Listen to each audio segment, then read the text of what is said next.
ரவை உருண்டைங்க இது எப்படி செய்யலாம் பார்க்கலாம் வாங்க. வணக்கங்க. கைத்தா சமையலறை ரவை உருண்டை செய்யலாங்க. 4 டீஸ்பூன் ஊற்றிக்கலாங்க.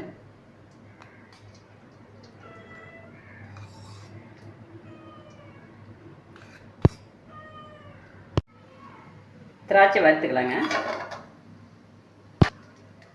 முந்திரி போட்டுக்கலாங்க.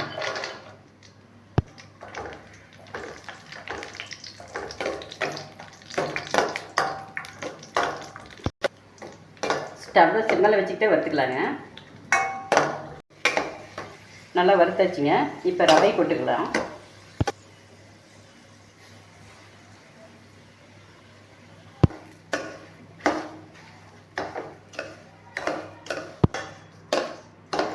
ரவையை கருகாமல் வறுத்துக்கலாங்க.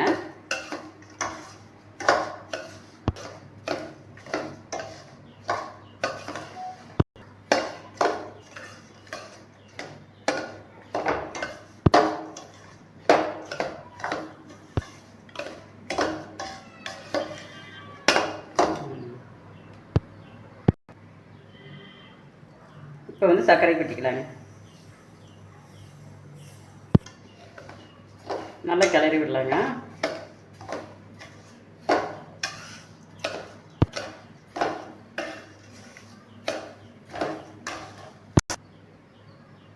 ஏலக்காய் தூள் போட்டுக்கலாங்க.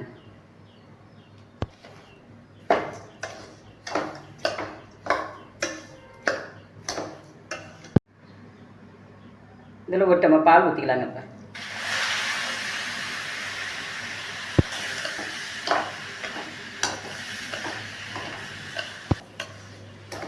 நல்லா கிளறி விடுங்க.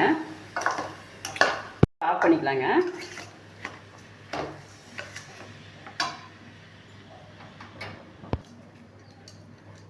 அஞ்சு நிமிஷம் கழிச்சிங்க கைப்பு இருக்கிற சூட்டில் உருண்டை பிடிச்சிக்கலாங்க. இப்போ உருண்டை பிடிச்சிக்கலாங்க.